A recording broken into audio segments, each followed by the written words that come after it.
All right, everybody, welcome back to this lecture. Today we're going to be discussing the more you make up with the narcissist, the more certain things begin to happen. We're going to discuss that. Before we do, everybody, if you please take attendance, check in.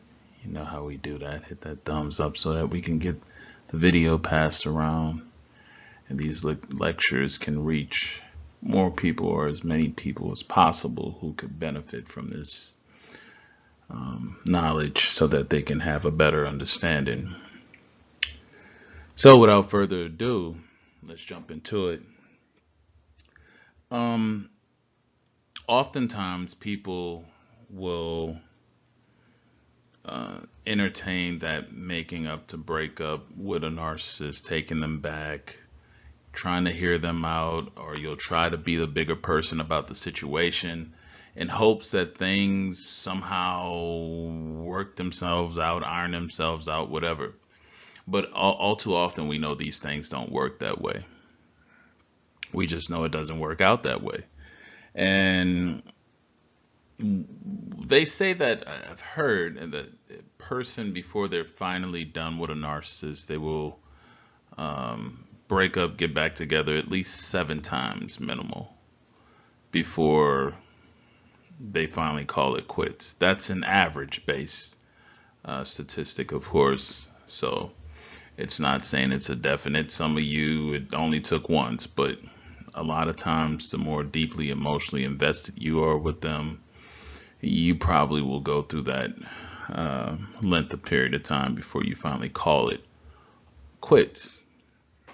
Well, there's some things that happen that do take place with this making up, breaking up, and we're going to get into it. And one of the biggest things that can hurt you, because again, we're looking at the things that you encounter in these situations with these narcissists, how it can affect you in the future moving forward.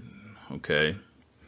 And one of the things that quite common happens is that people start to normalize that routine of breaking up, getting back together again, breaking up and getting back together.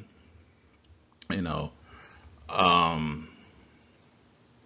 first time it happens, of course, no one's really ready to cut it off, especially if you've invested a lot of time, energy, and some of you money. Some of you have marriage, some of you have kids with them. So it's not that easy. So you're more apt to try to work things out rather than to just cut it cold turkey, let it go.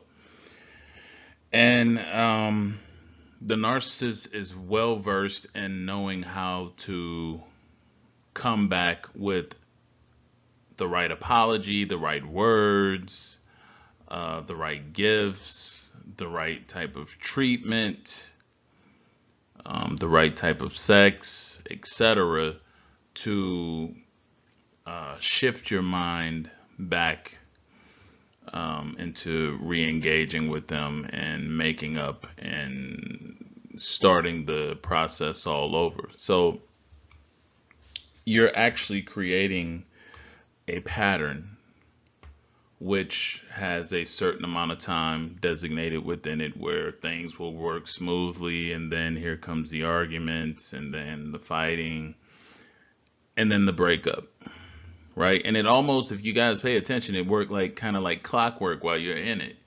It's almost like it was clockwork. It would always happen that way. You'd have a little good phase when they come back. You know, you get about 2 to 3 weeks, if that sometimes. And then there would be always something that pops up again. You're going back and forth, you're going at it for a week or two, then you have that big major blowout argument, fight, you break up. Or they did something, or they, something to that extent. Either way, you break up, and then the routine follows through with they're gone for a while, you're not talking to them, you start missing them, they say something that, moves your heart or moves your mind, they come back, with a gift, sometimes not a gift, makeup, sex, or whatnot, and there you guys go, right back through the same cycle.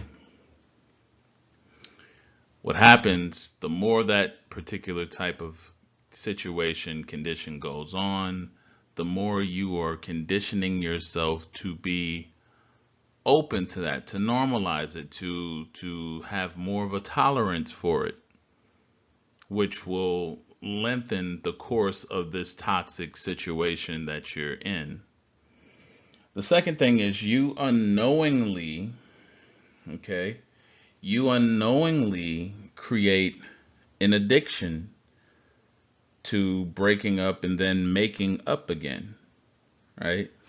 And when I say unknowingly, it happens because a lot of times you don't really see the pattern of what's going on. You think it's normal. You're not looking at this is like something deliberate, and you're stuck in this unhealthy, toxic cycle.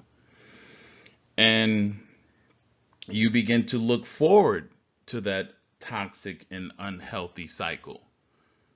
When it doesn't happen, you're almost looking for it, expecting it, because you get hooked on the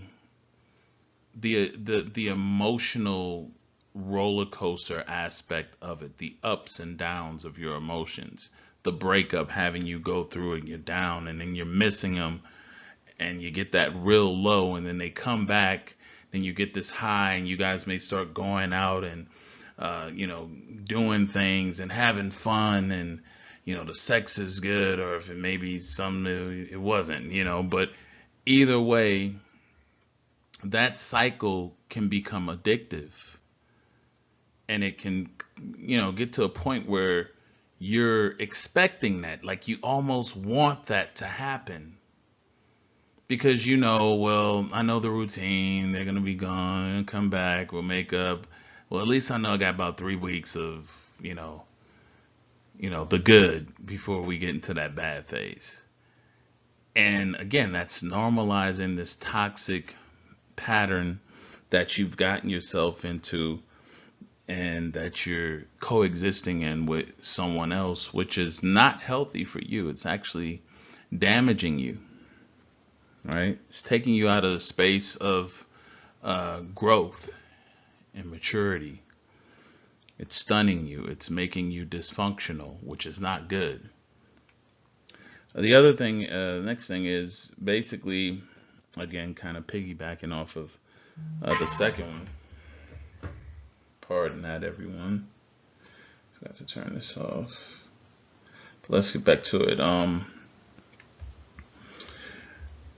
You create a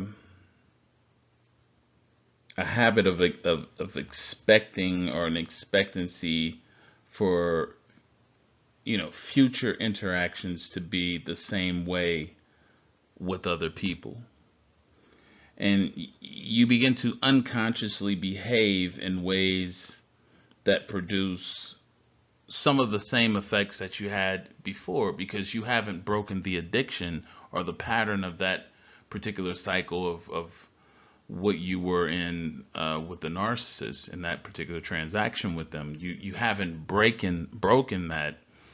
And moving forward, you're either going to think or expect, you're going to have that expectancy of it happening that way with someone else. And you'll almost begin to like brace yourself for it. Or you may try to trigger it and start it, because if this person is going along and they're not, the new person at least, they're not unhealthy and nothing's going wrong, you begin to get suspicious. Like, wait a minute. Why aren't you doing this yet? I know it's coming. And so sometimes you begin to display behaviors that will induce that particular type of reaction from them, so that you can get your high, your fix again of that toxic situation that you were used to dealing with the narcissist with.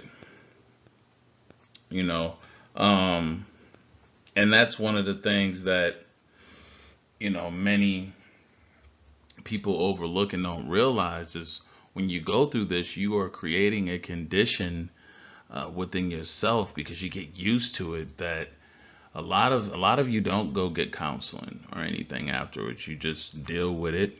Um, some of you take a different route and say you're never gonna be with someone again. You're gonna just be alone.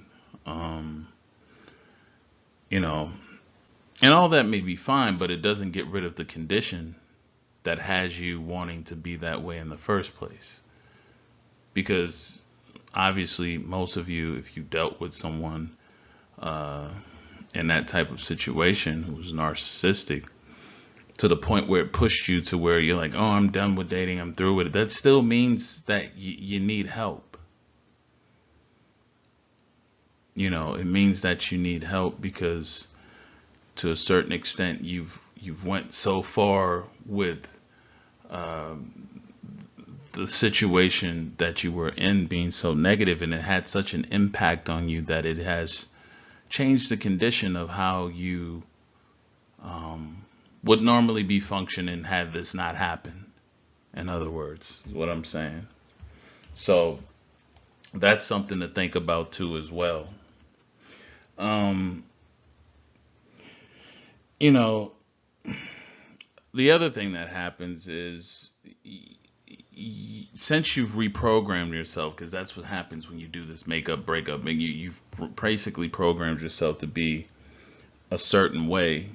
um, you have to reprogram yourself out of feeling or thinking that you're unworthy of something better, and that you can't do any better, because that's a big issue too within this, when people deal with narcissists, because of their ability to try to invalidate you, and break down your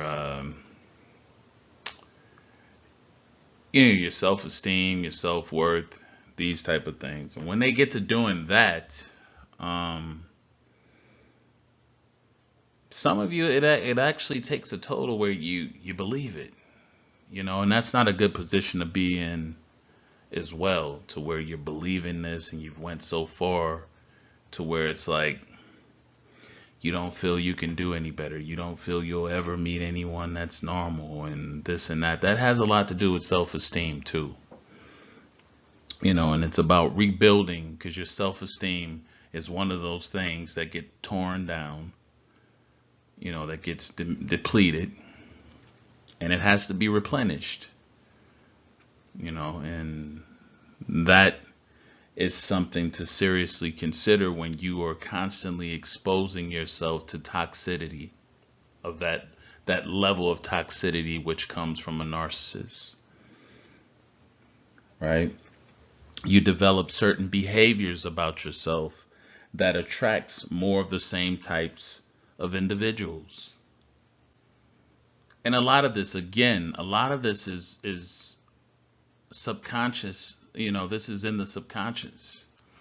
It's not something that's on the surface of your conscious mind, where you're knowing of. This is stuff that you don't even know that you're doing, or you don't really even put much thought into how you're thinking, because like I said, you've been reprogrammed, and you've normalized so many different things, which also alter the way you believe and your belief system. So now it's changed your viewpoint, your perspective, everything. So again, your self-esteem begins to diminish greatly. And when that happens, a lot of times, some people decide to just stay with the narcissist. This is one of the things where people say, well, how come some people just stay? Well, some people get their, confidence and self-esteem and self-worth, shot up, and beat down so much, to where some develop the Stockholm syndrome, and definition of Stockholm syndrome is a condition in which hostages develop a psychological bond with their captors during captivity, right? Well, this doesn't necessarily have to be someone that you're captive to. This can be an abuser, where you start to identify with the abuser as, you know what, maybe I do deserve this, and maybe the reason why you did this to me or do this to me is because I do deserve it. And you'll start to believe in everything that the abuser has told you and said to you. You'll begin to identify with it and agree with the abuser, which would make you want to stay put right in that situation with the abuser, because now you believe that, yeah, maybe something is wrong and flawed about you. The abuser has convinced you, the narcissist has convinced you that you are the flawed and defective one. And your mind, after so long of being exposed to this toxicity, you begin to believe it and you begin to act in that way, of being someone who is unworthy, right? Some of you end up becoming obsessed with the narcissist, and you begin to compete for the narcissist. Even after the narcissist leaves, you still want to compete to capture and gain the narcissist back. This is what these unhealthy, toxic interactions can produce when you're with these type of individuals. A lot of you, it's like if they're gone, it's like no way they're gonna leave me. I'm gonna get them back, and you start competing to get the abuser right back into your life. Now, from the abuser, from the narcissist standpoint, you must like what they do to you. You're trying to get them back into your life. You must like the treatment that they give to you. It must not be all that bad. And this is why a lot of times they come back even worse. Because hell, if you're fighting this hard to get me back in, what I'm doing must not be that wrong. If I was so bad, why would you want me back around? And so they use that to justify more abuse, more of the same behavior that puts you in that condition to want to be with someone that toxic and abusive in the first place. It never changes. So if you find yourself in this type of situation, if you find yourself going back and forth with an abuser, it's a serious condition that you need to stop yourself and wonder, think about, why are you doing this?